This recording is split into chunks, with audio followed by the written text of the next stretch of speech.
I mean, Sami, you've been talking about the American right for some time. I mean, for a couple of years, in fact, we've been having conversations about the American right. It never really hit me until I went to Texas, but there is a shift, and that shift is palpable, and that shift is pretty much anti-Israel and anti-Zionism. And of course, the murder of Charlie Kirk, in a way, focused attention of the right, of the American right, on Israel and its nefarious activities.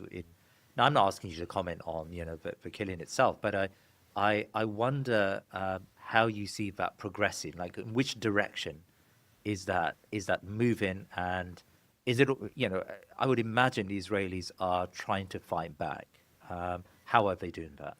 I think what's significant about what happened in the Charlie Kirk assassination, and everybody condemns political violence, even if some of his statements were exceptionally abhorrent. Yeah. But in any case, I think what was significant about it is, beyond the political assassination, is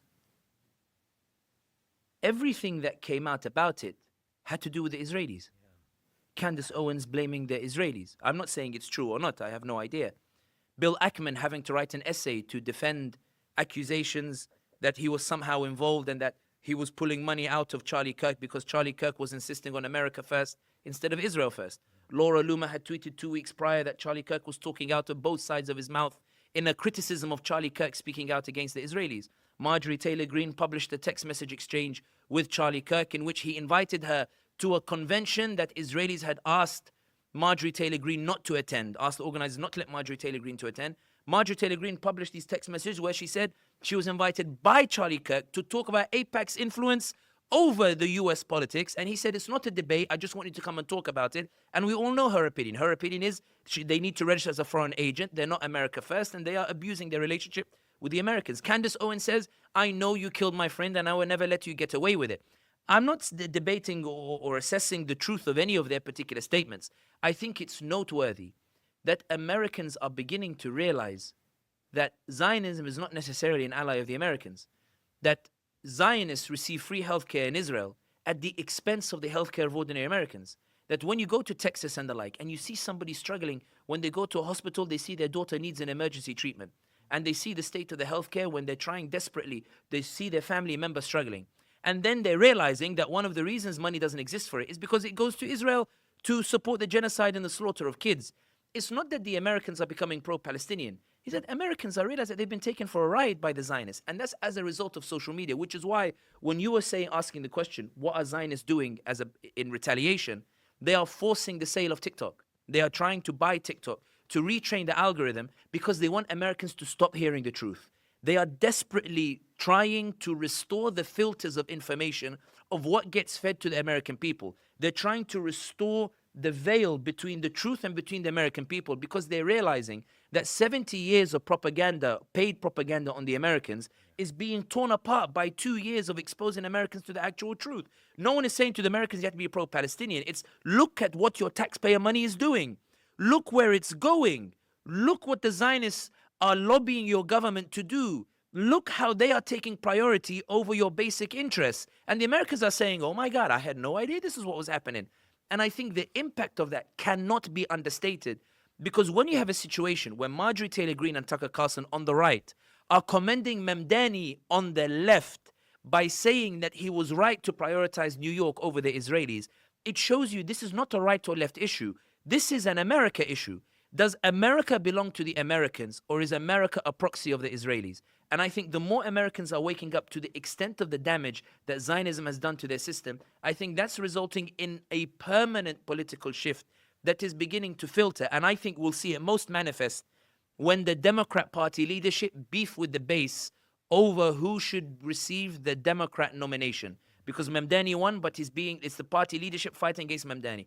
Trump and Cuomo are allying together, Trump making an offer to Eric Adams to join the administration, to pull him out of the New York race, to prevent Mamdani from winning. Cuomo and Trump are trying to ally together, or the Zionists around Trump are allying together in order to prevent Mamdani from winning. Why? To ensure that the invincibility of Zionism is protected. And there's one other thing worth mentioning. You look at, for example, Trump and a number of his appointees. Zionists are not happy with all of those appointees. You look at, for example, his Presidential Council on Religious Freedoms. You've got people there who are anti-Zionist, who Zionists tried to remove and Trump did not remove them. And the point being is that with the message that's going out, Americans, their hearts are genuinely flipping. And they're flipping because when you trust, and this is my opinion, when you trust the good in people to see the truth for what it is, what we are realizing, what I'm realizing, what everybody else is realizing is all we ever needed to do was show the truth in its raw form to the world. And no amount of $1 million propaganda could hide that truth anymore. And the hearts flip permanently. And Israel has no idea how much money it needs to spend in order to restore it. No matter what it spends, it seems that it's losing it permanently. Sami Hamdi, Jazakallah khair. I mean, maybe just to add to that point you raised about suppressing content. I mean, it's very clear to us now that even in our channel, Thinking Muslim, we've had some major suppression of our videos on this platform. And I think a lot of pro-Palestine voices have faced the same. You know, there is a move on these channels. You talked about TikTok here. There is a move now to suppress as much as possible. I just wonder whether, you know, the opportunity we've had, and it still has been a very slim and limited opportunity, but the opportunity we've had, nevertheless, over the last 2 years, to use these platforms is now going to be severely limited. Not at all. Think about it this way. Times of Israel reported, this was maybe 8, 9 months ago, that the Israelis had set up an AI bot to respond to people who criticize what Israel is doing in terms of committing a genocide in Palestine. 2 weeks later, that same AI bot ended up telling people that Israel is an apartheid genocidal state. TikTok, how many times they tried to adjust the algorithm and it kept showing Palestinian content and changing opinion? How many times has Grok on Twitter, on X, how many times has Grok had to have been adjusted? And when you ask Grok, it says, I was adjusted because my founders believed that I was showing too much of Israel's genocide and what's happening in Palestine. They think they can retrain these algorithms, but what they don't understand, it's not the algorithm. And this is the point I'm saying. It's not the algorithm. It's not the social media. It's the truth. The truth is so powerful that no matter how much you try to adjust and spend, you cannot hide it. That's the point about the truth. That's the point about the haqq. That's why Allah subhanahu wa ta'ala said, is there any better speech than the one who calls to Allah, does good deeds, and says, I am from the Muslimin? Is there any better speech than the truth? Is there any better speech than the righteousness? That's why Allah said, وَلَا تَسْتَوِ الْحَسَنَةُ وَلَا السَّيِّئَةُ. The good deed and the bad deed are not equal. Allah was saying that truth and evil are not equal on a balance. You can spend millions pushing evil. The truth that is told for free will always smash evil propaganda.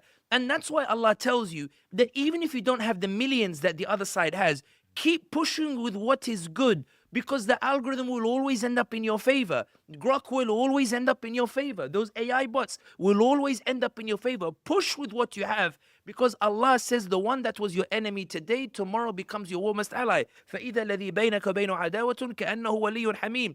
Allah is not just describing this in human hearts. I think it applies to AI bots as well. The more they change, the more it receives the truth, the more it alters. But this is the point that I'm saying here, and this is a good note to finish on. Allah finishes that ayah with وَمَا يُلَقَّاهَا إِلَّا الَّذِينَ صَبَرُوا. The ones who achieve it are the ones who are patient, the ones who keep going, the ones when it's 2 years. That yes, I know the genocide keeps going. I know people might think they listen to the recognition of Palestine, but it means nothing. But for the Israelis, it means everything. They're losing control. Why? Because of the perseverance, the persistence, the relentless. How many times have we gone to protest in London? Over and over. People said it's useless. You keep going until Keir Starmer said, I'm going to recognize Palestine. Imagine what he'll do if you keep protesting. They said the boycott doesn't work, and now you have Starbucks shutting stores 2 days ago. They're announcing hundreds of stores being shut again. That was patience. That doesn't happen in 1 month, 2 months. That happens with 2 years of consistency. Why? Because Allah ends the ayah, وَمَا يُلَقَّاهَا إِلَّا ذُو حَظٍّ عَظِيمٍ. Because that persistence, that perseverance, that patience, that tweeting, that sharing, when the algorithm sees it and the like, and you keep going, Allah amplifies it. When Allah amplifies it, it doesn't matter how many versions of TikTok they buy. It doesn't matter how many versions of the algorithm they buy. The algorithm, when it receives the truth, will always continue to show the truth, because this is an irresistible movement. It's an irresistible momentum. The Zionists are the ones in panic mode. They believe they're the ones who are losing. As long as we're patient and we keep going. It's only been 2 years, and look how much has been achieved. Imagine if you continue 23 years like the Prophet Muhammad sallallahu alaihi wasallam. Imagine what can be achieved. Keep the faith, keep the patience, keep going, keep moving, because it's very clear. The more we keep moving, they're trying to stop us moving. The more we keep moving, the more the Zionist influences. But you went to Texas and look what you observed. You of all people. You went and I'm not saying in a negative way, but I'm saying you went to Texas and you saw it there in Texas. You see it here in America. It's like earlier, we were having a conversation earlier. You know, sometimes Actually, don't record the bloopers because sometimes we say things that, anyway.